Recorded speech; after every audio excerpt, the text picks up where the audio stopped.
My name's Eli. I'm 33, unmarried, no kids, and according to my mother, too quiet for my own good. I work in IT, part cybersecurity, part digital infrastructure, which in my family's eyes mostly translates to he stares at screens and doesn't talk much. I'm not the golden child, not the rebel either. If anything, I'm the ghost. The guy who always shows up with a gift, helps stack chairs, takes out the trash without being asked. The kind of relative everyone forgets to include in the group photo until after the camera's already been put away. Still I show up. Like last weekend, for example, my nephew Liam's 7th birthday party. My sister Natalie threw it in her backyard. It was pirate-themed, which meant cheap hats, temporary tattoos, and way too much sugar. I brought Liam a Lego Star Wars set he's been eyeing for months. I know not exactly on theme, but he's obsessed with ships and space. As soon as he opened it, his whole face lit up. "Uncle Eli, this is so cool," he shouted, tackling me with a hug. That one moment, it made everything worth it. The long drive, the weird glances from my aunt, the way my mum kept asking me, "Are you sure you don't want to try online dating again?" I stayed after the party, even helped clear paper plates and sticky juice boxes, while Natalie scrolled through her phone. No real conversation, just her standing by the sink, half distracted, nodding every now and then, as I made small talk about work and neighbourhood raccoons. But it felt okay, familiar. Like I'd finally synced up with the rhythm of the family again, even if I was still the one in the background doing dishes while everyone else laughed in the living room. So when I said can't wait for the big family dinner tomorrow, looking forward to catching up with everyone, I meant it. I thought I was part of it. My cousin Tara, who was picking frosting off a leftover cupcake, froze. Then she laughed, not a little chuckle, a full-body laugh that made her cough into the frosting. "Oh my God," she said between breaths, "you don't know." I looked at her confused. "Know what? The dinner was yesterday." She said it like she was telling me I had spinach in my teeth, like it was some casual slip-up on my part. I blinked. "Wait, yesterday?" My aunt, who'd been organising foil trays near the counter, perked up like this was her cue. She pulled out her phone. "Oh, look," she said, tapping the screen. "Here's the setup. Your mum really outdid herself this year." She turned it toward me, a long table under fairy lights, champagne glasses, matching napkins. There was even a chalkboard sign that said, "Family is everything," in cursive. I stared at it in silence. There was my dad toasting with a smile, my sister in a floral dress I hadn't seen in years, even my second cousin Meredith, who lives 2 states away. Everyone was there, except me. No invite, no text, no mention. My chest tightened. I looked at Natalie. She didn't even flinch. Just muttered, "Maybe take the hint next time," as she wiped down a tray like she hadn't just cracked something inside me open. I didn't say a word, just nodded, dried my hands on a dish towel, and stepped into the living room. Picked up the birthday card I'd brought for Liam, the one with the surprise $50 gift card inside, and walked out the door. On the drive home, I played her words over and over in my head, not angry, not mocking, just tired, like I should have known better. Like I should have stopped showing up. I didn't sleep much that night. Not because I was angry, not at first, anyway. I kept cycling through the moment, trying to figure out what I'd missed. Did I not RSVP to something? Did they send the invite somewhere else? I even checked my spam folder. Nothing. No invite, no text, just silence. The next morning I got a text from my mom. "Hey, sweetheart. Hope Liam's party was fun. Can you come by the house later? Just want to chat real quick." Real quick. The kind of quick that usually turns into a full-blown guilt trip with tea and polite passive aggression. I didn't respond right away. I needed time, but by noon she was calling. I let it ring. Then she tried again and again. On the 5th call, I finally picked up. "Hi, Mom." "Oh, good, you're not ignoring me," she said with a tone so cheerful it almost sounded scripted. There was a pause just long enough for her to decide how to tiptoe into it. "So, your sister told me there was a little confusion about the dinner." "Not confusion," I said. "I just wasn't invited." Another pause, longer this time. "Well, we didn't think you'd want to come," she said, softer now. "You always seem a little overwhelmed at big gatherings." Overwhelmed? I almost laughed. I'm the guy who refills drinks and offers to run to the store when someone forgets the whipped cream. I stay behind to help clean. I don't get overwhelmed. I get overlooked. I didn't know I had to apply to attend a family dinner, I said quietly. That's when her voice shifted just enough to feel like I'd made her the victim. Ely, honey, don't make this about you. It was just a small thing. I wish you wouldn't take everything so personally. There it was, the trademark family deflection. Don't take it personally. As if exclusion is just bad luck. As if it's my fault for noticing I'm not welcome. I have to go, I said. Take care, Mom. I hung up before she could spin it into another lesson on forgiveness. Over the next few days, things escalated in weird, quiet ways. Natalie posted a photo dump from the dinner. Group selfies, sunset wine shots, even a short video of my dad giving a toast under the fairy lights. The caption read, "Grateful for this tribe, no drama, just love." No drama. Sure? Then there was the group text. The other group text, the one I wasn't in. Tara messaged me out of the blue. "Hey, did you see the pics? Such a good time." I replied, "Didn't get the invite." She left me on red. Later that week, my mum called again. Left a voicemail saying she needed help replacing their washing machine. "You're so good with that stuff," she said. "And your sister's been too swamped with Etsy orders to figure it out." Ah, there it was again. The silent assumption that I'd show up. The unspoken expectation that I'd fix things without ever being seen. That I'd stay useful even if I wasn't welcome. By Saturday, I found myself at Home Depot anyway. Old habits. Guilt is a hard thing to unlearn. I stood in the appliance aisle staring at machines I wasn't sure I'd actually deliver this time when I got a text from Natalie. "Can you stop by Sunday morning and help load boxes into the garage we're reorganizing?" No please, no context, no mention of the dinner, just a command casually dropped into my weekend. That's when something in me broke. I didn't reply. Not with a yes, not with a no. Just silence. And that silence felt different this time, not empty but powerful. I walked out of Home Depot without buying anything. That evening I opened my laptop, pulled up a folder I hadn't touched in months, the one with receipts. Invoices from favours I'd done, repairs I'd paid for, a list of birthdays I never forgot, screenshots of the group chat I was removed from, even a spreadsheet I'd made once back when I was helping Mom manage the budget after Dad's surgery. She'd accidentally deleted it and said she didn't need my help anymore. I looked through all of it not because I wanted revenge, because I needed to remember that I wasn't crazy, that I hadn't imagined the pattern. They hadn't said you're not family anymore. They didn't need to. Their actions said it loud enough.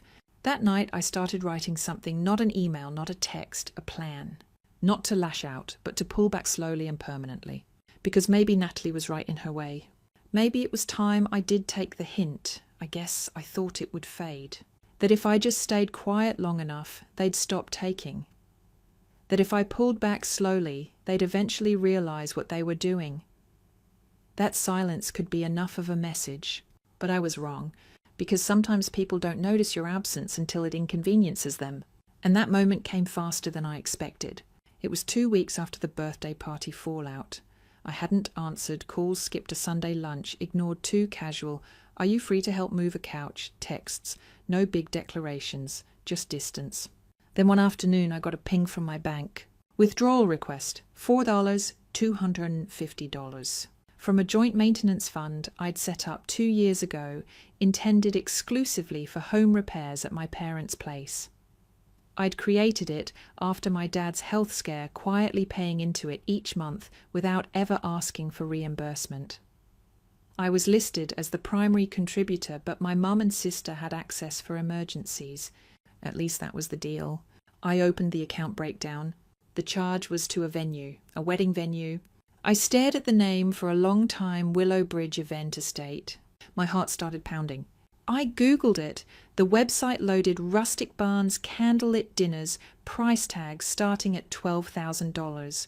Definitely not emergency plumbing. That's when the puzzle pieces started falling into place. 3 days earlier, Natalie had posted a vague photo champagne glasses, a manicured hand, a blurry ring. No caption, just emojis, the kind that scream look at me without actually saying anything. I thought maybe she'd gotten engaged. What I didn't know was that the engagement party had already happened, and it was held at my parents' house, the same house I'd paid to keep livable for the last 3 years. The same house they never invited me to for the event. I found out everything in the worst way possible through Instagram stories, smiling photos, glitter balloons. My dad holding up a sign that said, "Father of the Bride." My cousin Tara hugging my mom with the caption, "Family is everything." Champagne toasts, coordinated outfits. I wasn't just excluded, I was erased. And the cherry on top, Natalie had used my money to reserve the venue for the actual wedding. I called the venue trying to keep my voice steady. "Hi, yes, I'm listed as the account holder for a deposit made under Natalie Jennings. Can I ask what the funds were used for?" The woman on the phone was polite, too polite.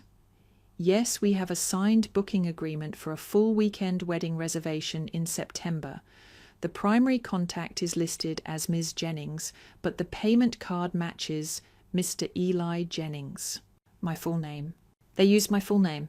"Can you tell me when it was booked?" "Of course. The deposit was finalized last Friday." Last Friday. 2 days after my mom left a voicemail asking if I could pop over and help fix a few loose fence posts. I felt like I'd been punched. I didn't cry, I didn't scream. I went still. Because that's what heartbreak does. It numbs you first, then it sharpens. I sat at my desk staring at the screen. And I finally stopped hoping. Stopped hoping they'd see me. Stopped hoping they'd change. Stopped hoping they'd ever admit what they were doing. And in that silence, I made a decision. I wasn't going to ask for answers. I wasn't going to demand apologies. I was going to take my power back quietly, legally and completely. The next day I showed up at my parents' house unannounced. Something I hadn't done in years. Natalie answered the door barefoot, sipping an iced coffee like it was just another morning. "Wow," she said, "didn't expect to see you." I stepped past her without waiting for permission. My mother looked up from the kitchen table. She flinched. "Eli," she said cautiously, "this isn't a good—" I held up my hand. "No speeches, just listen." They did. For once they actually listened. "You used my fund," I said, "to pay for a wedding I wasn't invited to?" Natalie scoffed. "It was a placeholder deposit. Chill." My mum tried to jump in. "We meant to pay it back. We were just in a pinch. So you thought it was fine to use money I set aside for emergency repairs on a luxury venue without telling me—" "It's not that serious," Natalie muttered. "It's still family." "No," I said. "It's theft. But let's not get legal yet." I dropped a stack of folders onto the table. Each one labelled, each one dated.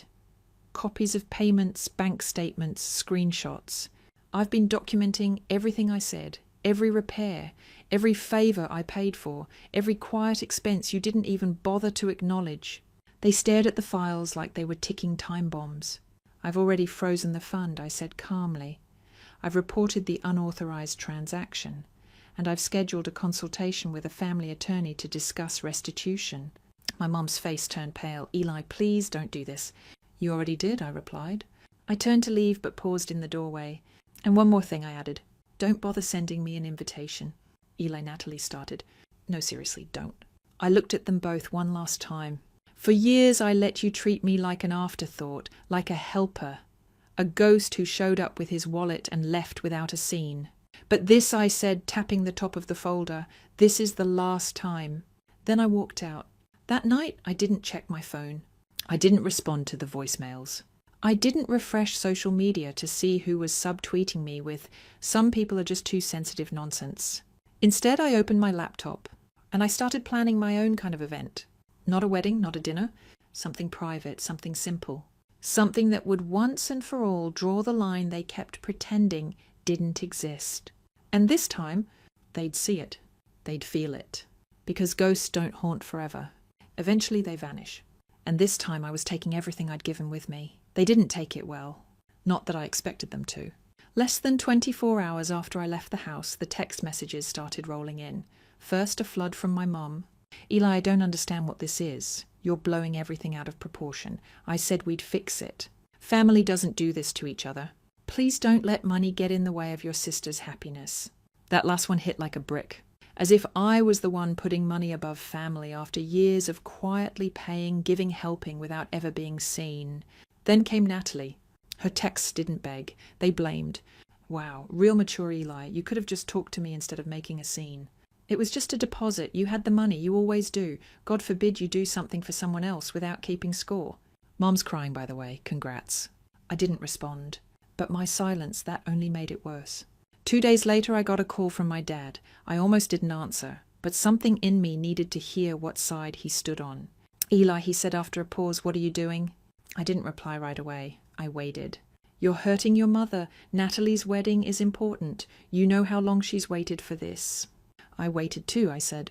For what? To be treated like I mattered. He was quiet. Then he let out a long sigh. You're being dramatic. There it was, the phrase that had haunted me since childhood, the family's catch-all for anything that made them uncomfortable. I almost hung up, but instead I said something I'd never said to him before. No, Dad, I'm just done being disposable. He started to say something else, but I ended the call. I haven't heard from him since. The next week was strange, empty in a way I couldn't describe. I'd been so used to being on call for their needs, tech support, airport pickups, last-minute birthday gifts, that suddenly having silence felt disorienting. Like I'd been orbiting a sun that turned out to be a black hole. I kept questioning myself. Was I overreacting? Was I punishing them too harshly? But every time I thought about the wedding deposit or Natalie's smirk when she said, take the hint, the guilt would shrink just a little more. Still, it wasn't easy. Guilt doesn't just vanish. It clings, especially when it's been trained into you your whole life. There were moments I'd open a text thread and hover over the reply button, fingers twitching with the reflex to apologize for making people uncomfortable. But I didn't send anything. Instead, I reached out to someone else. I texted my old college roommate Marcus. He'd moved across the city a few years ago, but we'd kept in touch on and off. Always said we'd catch up over drinks and then never did. This time I meant it. Free Friday, I texted, I could use a night where no one accuses me of destroying a wedding. He replied within 2 minutes, hell yes, been waiting for you to call. We met at a small bar downtown, nothing fancy, just loud enough to feel alive, but quiet enough to talk. And I told him everything. Not just the birthday party, not just the fund. I told him about the years of being sidelined, the jokes I didn't understand, the group texts I wasn't in, the little ways they taught me I was optional. When I finished, he didn't offer advice. He just said, man, I'm sorry, that's a lot. And somehow that was exactly what I needed. The next morning I woke up feeling lighter, not healed, not fixed, just less alone. So I kept going. I emailed the lawyer again this time to formally withdraw my name from every shared financial tie with my family. No more emergency funds, no more open-ended offers. If they needed something, they could ask, like adults. And if they didn't like the terms, well, they'd finally have to figure things out without the family ghost in the background holding the ladder. Then I started making plans. Not revenge, not sabotage, just mine. I booked a solo trip. First time in years, a quiet coastal cabin, just me, a stack of unread books and a vow to unplug. I also started sketching out the business idea I'd shelved months ago, an online platform for independent project managers. The kind of thing I never had the energy to build because I was always being pulled into someone else's mess. I poured myself into it. And for once, no one asked me to stop halfway through to fix their printer or babysit during a quick spa day. A week before Natalie's wedding, I got one last message. It was a voice memo from her. I don't know what happened to you, Eli, she said. Her voice was clipped defensive. You used to be so easygoing. I thought we were past this whole martyr complex, but fine. Don't come. Don't be part of anything. Just remember you did this, not us. I didn't reply. I saved the message, not out of spite, just as a reminder, that even after all of it, they still thought I was the problem. The day of the wedding, I spent the afternoon on a hiking trail completely out of signal range. I didn't dress up, didn't scroll through photos, didn't wonder who they sat in my place. When I came back into service that night, my phone lit up with updates I didn't open. Instead, I made dinner, watched an old movie, slept with the windows open and no weight on my chest for the first time in a long time. Letting go isn't loud. It's not a speech or a scream or a grand public exit. It's something quieter, something slower. It's a choice you make again and again, even when no one claps for you. But every time I said no, Every time I chose silence over self-sacrifice, peace over pleasing, something inside me started to rebuild. Not anger, not bitterness, just space for something better. It's been 7 months since I walked away. 7 months of no group chats, no last-minute requests, no forced smiles at folding tables, no being the backup plan for other people's chaos. And I won't pretend it was easy at first. The quiet felt strange, like walking into a room where the hum of an old fridge suddenly stops. At first you miss the noise, even if it was driving you mad. But then the silence settles. It wraps around you like a blanket you didn't know you needed. I live differently now. I moved across town into a modest apartment with creaky floors and big windows that flood the place with light. No more driving out to help fix someone else's leaky faucet while my own dishes sat in the sink. I started lighting candles for myself, cooking full meals just for me, taking walks in the early mornings when the air is still soft and the world hasn't woken up yet. And I don't just exist in the background anymore, I belong to myself now. The business I mentioned, it's real. I launched it 3 months ago. It's small, still growing, but it's mine. I built the platform late at night with music playing and no interruptions. And when I sent out the first client onboarding forms, I cried a little. Not from stress, just pride. A good kind of ache. I'm dating someone now too, quietly. No big declarations, no social media photo ops. Just someone who listens, who remembers my coffee order, who laughs at my dry humour and doesn't call me dramatic for feeling things deeply. Her name's Maya. We met at a bookstore of all places, both reaching for the same copy of Norwegian Wood. I apologised. She didn't move her hand. We talked for 3 hours that day. I didn't tell her about my family at first. When I finally did, I braced myself for the awkward pause, that's rough response people usually give when they don't know what to say. But she just nodded and said, "That sounds exhausting. I'm glad you got out." She said it like it was normal to choose peace over performance. Like it was allowed.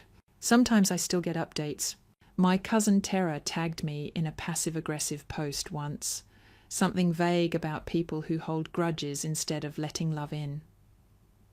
I didn't respond. I just removed the tag and moved on. Natalie sent me an email after the wedding. 3 paragraphs, no apology, just an attempt to rewrite history. It all just got blown out of proportion. I wish you could have handled it differently. I never replied. My parents, they haven't called. Not once. I know my mum told relatives that I cut the family off without warning, left out the part about the wedding fund, left out the birthday party, left out everything. But that's fine. Let people believe what makes them feel better. I'm not here to fix the record anymore. I'm not here to carry both the truth and their denial on my back. The real gift of walking away isn't the silence.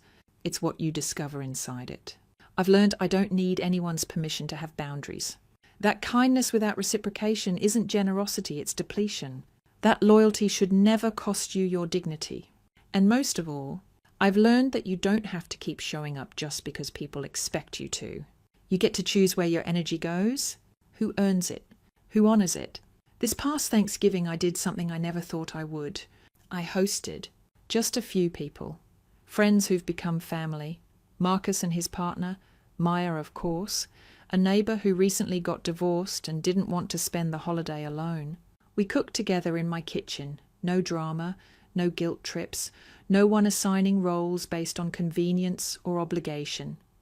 We ate on mismatched plates and passed the wine around until the bottle was empty and the conversation turned quiet and warm. After dinner, I stood at the sink washing dishes while Maya dried them beside me. She bumped her hip into mine and said, "You're smiling." "I guess I am," I said, a little surprised. Because it was true, I felt full. Not just from food, but from presence.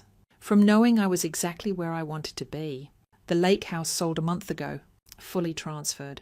I didn't go back, didn't need to. The new owners sent a thank you card handwritten with a photo of their dog sleeping on the dock.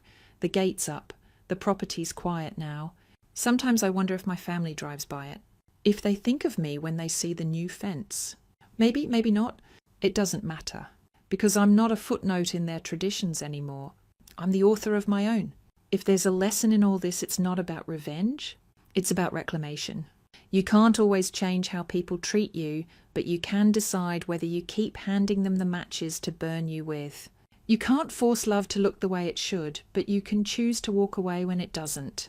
And most of all, you're allowed to outgrow people, even if they raised you, even if they share your last name, even if walking away means walking alone for a while. Because sometimes peace doesn't come from fixing what's broken. Sometimes it comes from finally laying it down and walking towards something new.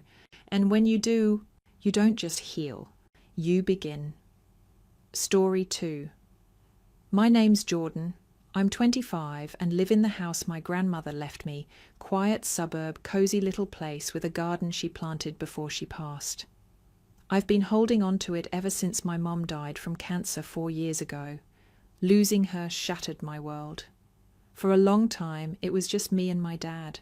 He lives across the city, and despite the brutal traffic, I'd make it a point to visit him every Friday after work.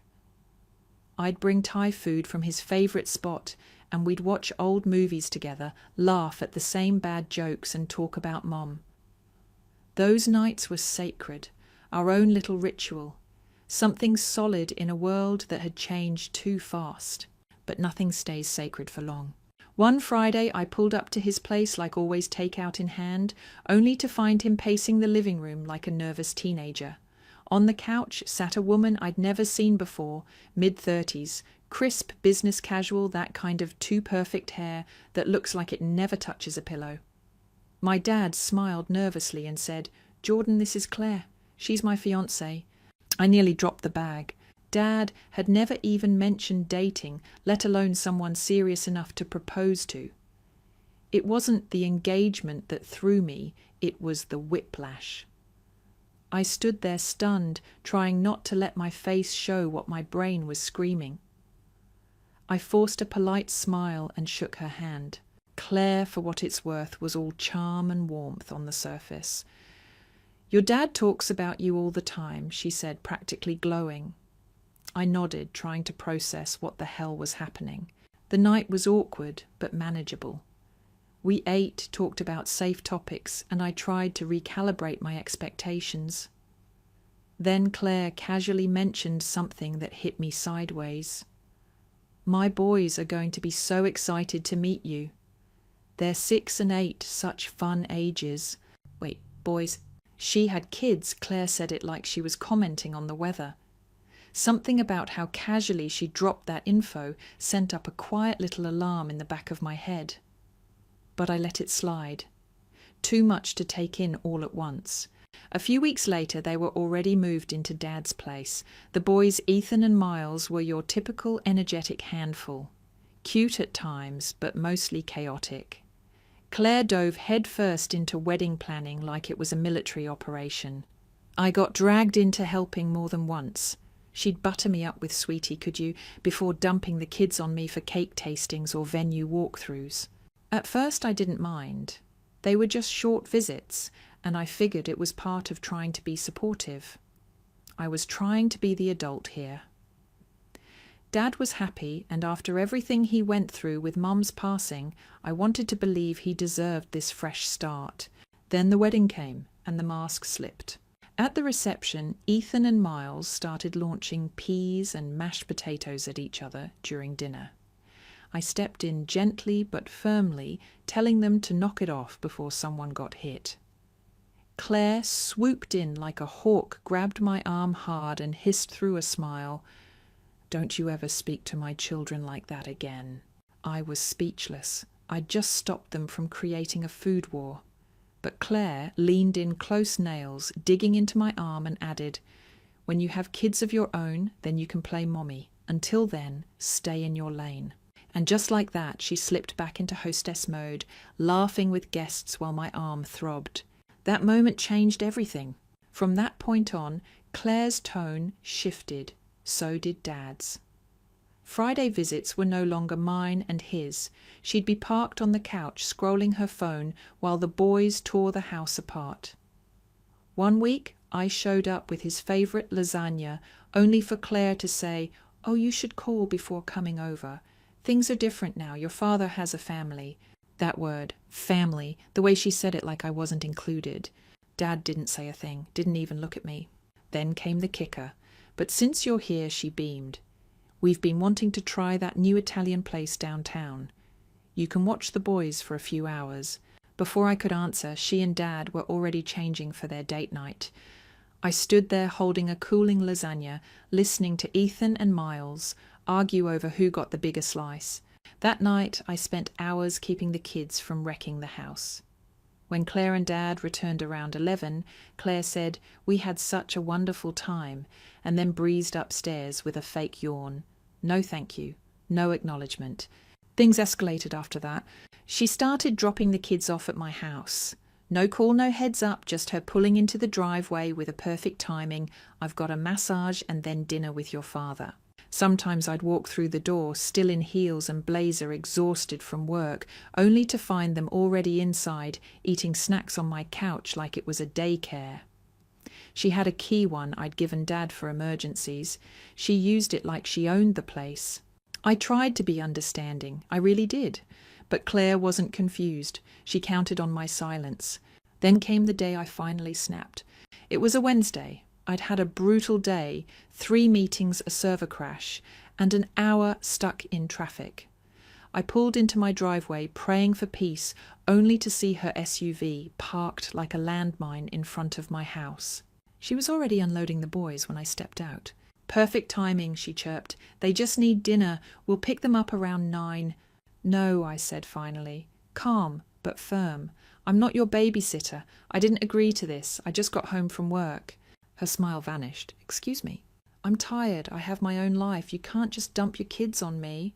Her face turned beet red. She grabbed the boys by the arms and muttered, "You'll regret this attitude." Then she peeled out of my driveway like a Fast and Furious stunt double.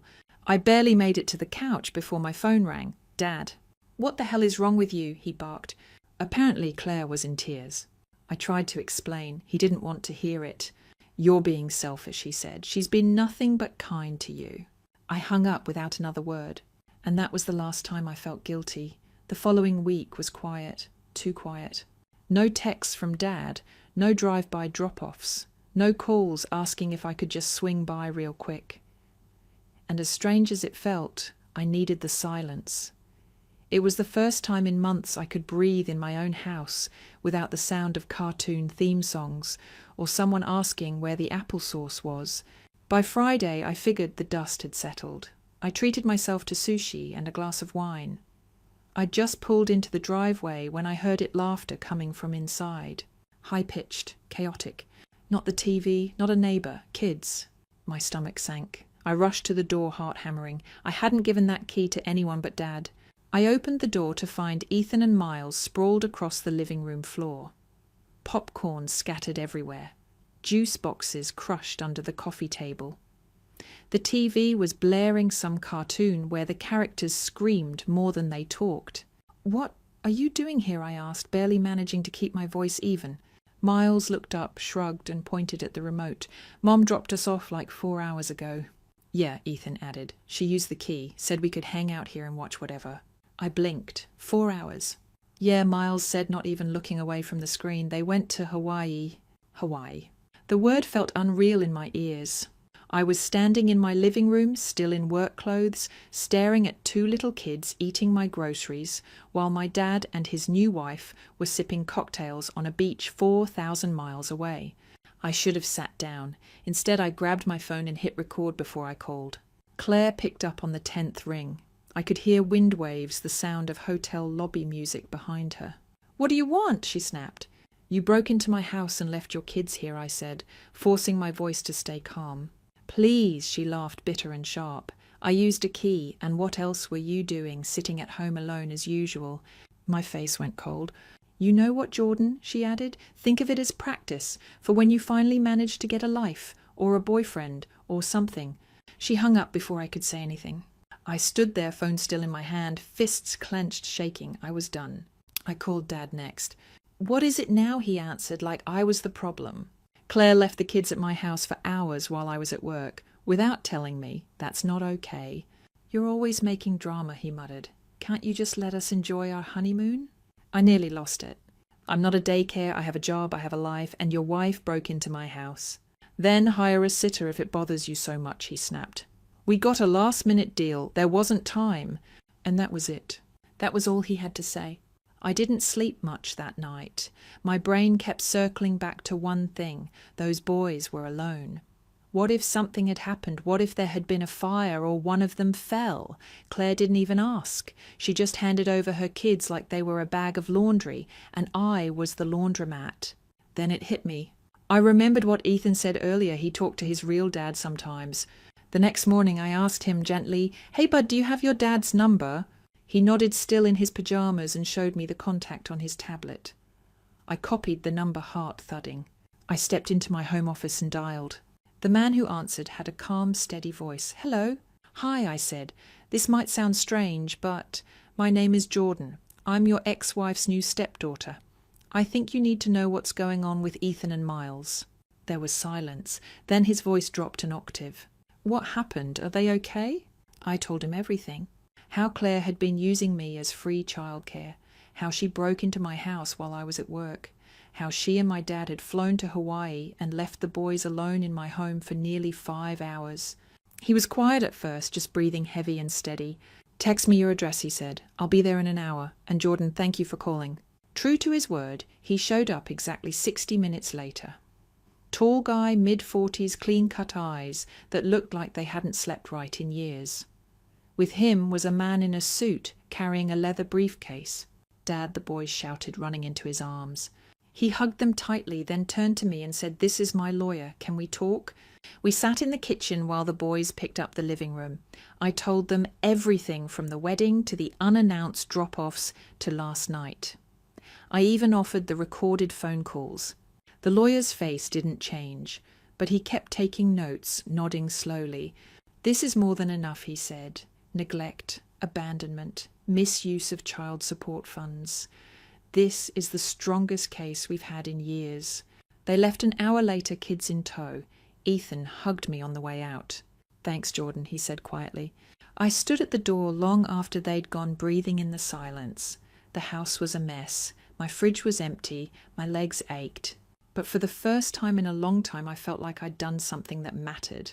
And deep down, I knew this wasn't over. Claire wouldn't let it be. 2 weeks passed. Not a word from Dad. Not a single call or text from Claire. No one checked in to ask where the boys were. It was like they vanished into the tropical sunset without a second thought. And I was fine with that. Honestly, I needed the quiet. I spent that time catching up on sleep, cleaning out the living room, restocking the fridge. My mind was still heavy, but my house, my life, finally felt like mine again. Then Friday came. I had just gotten home from work, changed into sweatpants, and was reheating some leftovers when the front door burst open. Claire, storming in like a tornado with lipstick smeared and fury written all over her face. My dad followed behind her, slower, quieter, but just as angry. She held a letter in her hand, official-looking, waved it in the air like a weapon. "Where are my kids?" I didn't move, just leaned back on the couch and let the silence hang for a second before I answered, steady and calm. "With their father." Claire stopped cold, her face twisted in confusion, then rage. "What?" "You know the man you had them with, the one who actually gives a damn about them. He picked them up. You abandoned them in my house. So I called him." Her eyes went wide. "You little snake," she spat, stepping closer, still waving the paper. "Do you even know what this is? He's suing me for full custody. They're threatening to take away my parental rights." I stood up now, not to fight, just to look her in the eye. "You should have thought about that before using your child support to buy plane tickets and leaving your boys in someone else's house without permission." She turned to my dad, clearly expecting him to say something, to back her up. He stepped forward, jaw clenched. "I never thought my own daughter would be so vindictive," he said. "You've destroyed your stepmother's family." That hit me harder than I want to admit, but I didn't flinch. "No," I said quietly. "She did that all by herself. I just stopped covering for it." Claire was still yelling when I opened the door. Dad looked torn, like he was about to say something else. Instead, he followed her out. I locked the door behind them and sat back down. My food had gone cold, but I didn't care. 3 weeks later, I was sitting in a courtroom. Claire looked like a different person, tight-lipped, pale, deflated. Her lawyer barely said a word. Steve, the boy's father, laid everything out. The abandonment, the unauthorized access to my home, the repeated negligence. Then it was my turn. I told the truth. Calm, clear, no exaggerations, just what happened. When the judge listened to Claire's recorded call, the one where she said I was just sitting at home with no life, and that this would be good practice, her entire face went red. The verdict came swift and heavy, full custody to Steve. No more child support. Warning issued any further neglect, and she'd lose parental rights entirely. Claire slumped in her chair. She didn't say a word on her way out. My dad didn't look at me once. You'd think that would be the end, that maybe, just maybe, they'd reflect and back off. But they didn't. Instead, the harassment began. Blocked numbers, voicemails full of insults, random calls at 3 a.m., screaming at my door. I ignored it until I couldn't anymore. One night, after a hellish week at work, I heard pounding again. I opened the door without thinking. There they were, both of them. Claire yelling about spa treatments, lost income, how I'd ruined her future. My dad just stood behind her arms, crossed eyes, cold. I let her rant, let her scream for almost a minute straight. Then I turned to my father. You done? I asked. Claire opened her mouth again, but I raised a hand. Not talking to you? I faced my dad fully now, looked him right in the eye. Remember Mum's house, I said. The one she left to me in her will, the one you've been living in rent-free since she passed. His face went pale. Claire's mouth dropped open. Yeah, I continued. I let you stay because you were my dad, because I thought maybe you still saw me as your daughter. I stepped closer, voice steady. Here's what's going to happen. You leave me alone. No more calls, no more visits, because if this keeps up, I'll have you both out of that house so fast you won't even have time to pack your bathrobes. I opened the door wide. Now get out of mine. Claire muttered something under her breath and stormed off. My father lingered for a second like he wanted to say something, but he didn't. He walked away and he hasn't been back since. 3 months have passed. Through the grapevine, I've heard Claire's been miserable. She's had to downgrade everything from spas and designer bags to discount groceries. Apparently, she blames me for all of it. My dad. He looks tired. Old, worn down. I saw him once from across a parking lot. He didn't even glance in my direction. Do I feel bad? No. He chose to ignore what was right in front of him. He chose to let her use me. He chose to defend someone who endangered his grandkids because it was easier than admitting he was wrong. Sometimes when you stand up for yourself, people don't cheer. They call you cruel, cold, difficult, but that doesn't mean you're wrong. The boys are doing okay. Steve sends updates sometimes. Photos of school plays, soccer games, bedtime stories. They look happier, healthier. Sometimes I miss them, but I know they're safe. And that's what matters most. As for Dad's house? No, I haven't evicted him. But the paperwork is filled out, signed, sitting in a folder in my desk. It's not revenge. It's protection. And if they ever show up again, I won't hesitate. People ask if I regret what I did. I don't. I protected those boys when no one else would. I defended my space when no one else cared, and I stopped waiting for the people who should have had my back to finally see me. I'm not the villain. I'm just not their doormat anymore. And honestly, I sleep just fine. Story 3. I was 32 when I discovered that my emergency fund, $42,000 I had painstakingly saved over the years, had been drained to just over $3,000. The shock came via a banking app notification, warning account balance below emergency threshold. Initially, I thought it was a glitch, but the numbers didn't lie. Frantic, I called the bank.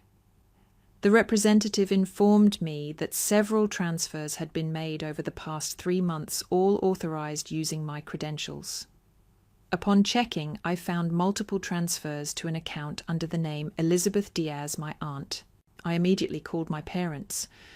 My mother hesitated before admitting, we needed to help Regina with her college tuition. She got into that prestigious program she wanted. I was stunned. They had used the banking passwords I had given them during a previous illness to access my account and transfer funds without my consent. Feeling betrayed, I reached out to my best friend Jade. She was outraged and insisted I consult a lawyer. She recommended Nigel, a family lawyer. The next morning, Jade picked me up and we headed to Nigel's office. Nigel was empathetic but direct. He confirmed that this was a clear case of financial fraud regardless of family ties. He warned me about the potential emotional toll of pursuing legal action against family, but assured me that I had a strong case. Loyal quote, blogspot.com, +3, family focus, blog +3, people.com +3. During our meeting, Regina called pleading with me not to proceed with legal action, claiming she was unaware of the source of the funds. I told her firmly that I couldn't overlook the betrayal. Later, my brother Kelvin reached out, expressing his concern and suggesting we meet. At a local coffee shop, he revealed that Aunt Elizabeth had been running a scheme soliciting money from various family members under false pretenses. He provided evidence including bank statements and messages. As we discussed the situation, Regina entered the coffee shop. Confronted with the evidence, she admitted to playing along with her mother's plans, citing pressure and manipulation. She expressed remorse, and I told her that I intended to recover my money and help other affected family members do the same. 2 days later, we convened at Nigel's office with other family members who had been deceived. The total amount Aunt Elizabeth had taken exceeded $100,000. When confronted, she tried to justify her actions, but the evidence was overwhelming. Regina, in a moment of clarity, decided to cooperate fully, providing detailed information about the scheme. This marked the beginning of a challenging journey to reclaim not just our funds, but also the trust that had been broken. After that first meeting with Nigel, something shifted inside me. I'd walked into his office thinking I was still just reacting, responding to what they did. But after hearing my cousin's voice on speaker and watching my parents defend what couldn't be defended, I realized I wasn't reacting anymore. I was taking the first real steps to reclaim what was mine. That night I went home and cleaned, top to bottom, washed every dish, swept every corner. It was how I processed how I pushed chaos out of my space when I couldn't push it out of my head. The money was gone, but the betrayal was worse. It wasn't just the numbers in my account that broke me. It was the way they all seemed so sure that I would stay silent, that I would let it slide again, that being family meant being walked on. They forgot something. I wasn't a child anymore. The next morning, I met Kelvin at the coffee shop like we'd agreed. Our spot. Same booth, same black coffee, only everything felt different. He looked rough, like the truth had finally caught up with him too. But he didn't dodge it. He leaned into it, and he handed me a USB drive. Evidence, he said. Everything I could get without tipping her off. Bank transfers, text messages, screenshots, even a few voice recordings I got by accident when she called me on speakerphone. I just nodded because I couldn't speak right away. Not out of anger, not out of fear, out of sadness, because I knew this meant we weren't just dealing with a mistake. This was deliberate, layered, rehearsed. I was about to say something when the bell over the cafe door rang again. It was Regina. She spotted us, squared her shoulders, and walked straight to our booth. "Having a little family tribunal without me," she said, eyes sharp. "Sit down," I told her. "This won't take long." Kelvin pulled out his phone and opened the text messages from Aunt Elizabeth, different excuses given to different people. Medical bills, lost scholarship, special program fees. Regina's face tightened with every scroll. "Tell us the truth," Kelvin said. "You've been playing along, haven't you?" Regina didn't answer right away. When she finally did, her voice was quieter. "You don't understand," she said. "Mum has been planning my future since I could walk. What school I'd attend, who I'd know, what I'd wear, everything. She said if I didn't go along with it, I'd ruin everything. So you decided to go along with her lies," I asked. "Pretend the money came from people who agreed. You played the desperate student while watching her drain every dollar I worked for." She said you knew, Regina snapped, that it was all worked out. She said it was family helping family. You never once checked in with me, I said. You never asked. You never said thank you. She didn't deny it. Kelvin slid the USB across the table to me. We're going to Nigel. All of this is going with us. Regina stood up, lips pressed into a thin line. You'll destroy her. No, I said. She destroyed herself. I'm just telling the truth. Nigel didn't even blink when we brought him the new information. He pulled up his computer, organized the files, and added our evidence to the case file. This changes everything, he said. We're no longer dealing with just your account. This is systematic fraud. We scheduled a meeting with the rest of the affected family, Sarah, Marcus, Uncle Rob. One by one, people came forward. Small loans, forgotten favours, quiet requests. Everyone thought they were the only one helping. In truth, Elizabeth had stolen over 100,000. When the full number was laid bare on the screen in Nigel's office, the room went silent. Uncle Rob's face darkened. She told me Regina needed surgery. We emptied our savings account. Sarah's voice trembled. I took out a loan. She said Regina needed help getting out of a bad relationship. She told me it was unpaid tuition, Marcus whispered, and that no one else was helping. Kelvin stood tall beside me. She lied to all of us, and Regina went along with it. At first, people didn't want to believe it, but the receipts didn't lie. And when Regina walked into that same room later and told them the truth, what she knew, what she pretended not to see, no one questioned it anymore. I'm sorry, she said. I was scared. I thought if I just kept going it would work out, but I was wrong. Nigel handed her a pen. You can help us, or you can walk out of here. But if you help, this might end with accountability, not jail time.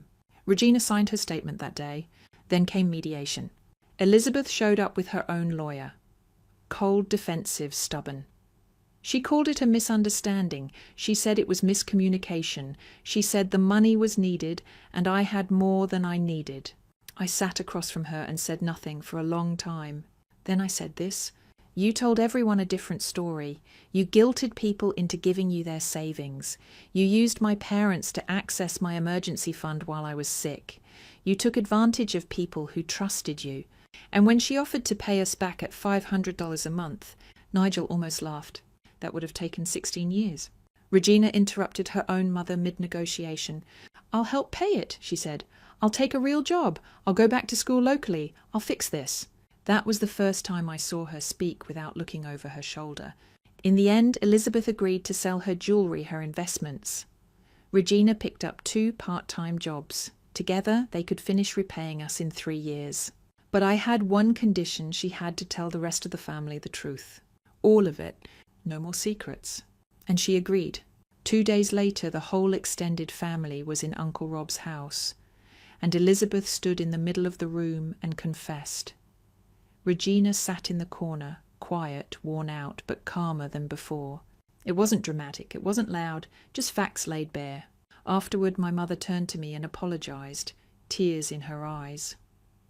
My father said he should have known better, that trusting someone didn't mean ignoring what's right. For the first time in months, I saw sincerity, not excuses. And that was enough to begin again.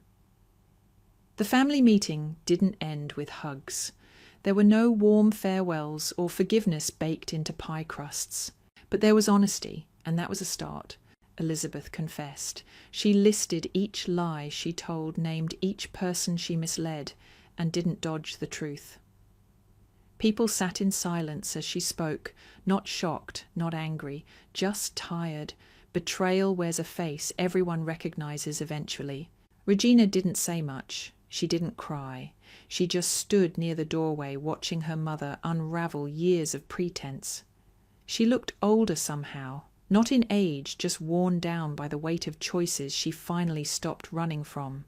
My parents spoke last. They apologized truly, not with the usual excuses about family helping family, but with real words. They admitted they were wrong to use my banking info, that they let Elizabeth's pressure cloud their judgment, that they hurt me. And I let their words sit. I didn't rush to comfort them. I let the discomfort breathe, because real healing doesn't happen in a rush. I didn't say I forgive you. I said thank you for finally seeing it. And that was enough for now. The restitution payments started 2 weeks later. Aunt Elizabeth sold off her jewellery first, then the investment accounts. Regina began working double shifts, waitressing and tutoring on the side. My bank account began to rebuild slowly.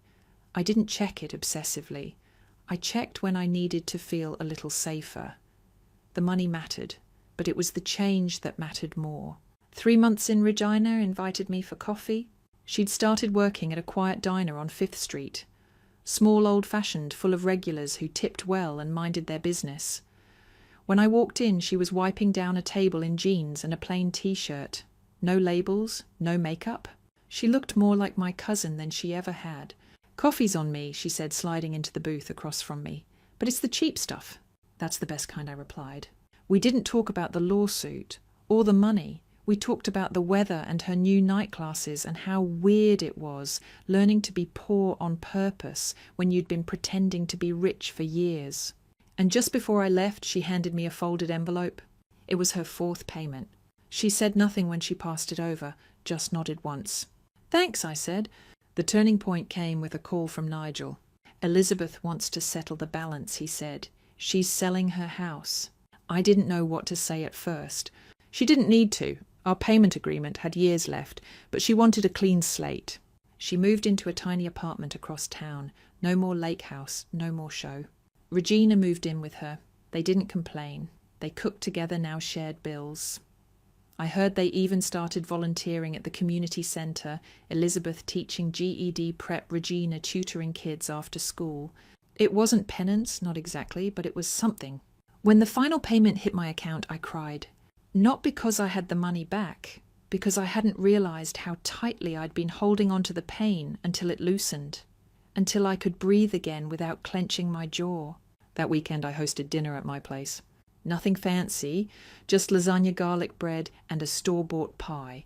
I invited my parents, Kelvin, and even Regina. My mum helped me wash dishes afterward. We didn't say much, just stood side by side like we used to. My dad fixed a broken hinge on my kitchen cabinet without being asked. They didn't try to act like nothing happened, and that made all the difference.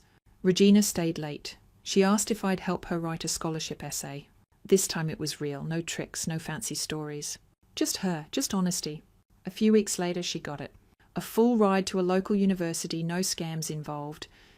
She sent me the letter in the mail, not a text. With a note inside, "Thank you for standing up, even when it hurt." I smiled when I read it, because I finally understood something. Setting boundaries doesn't destroy families, it protects them. If they fall apart after you draw the line, they were never strong to begin with.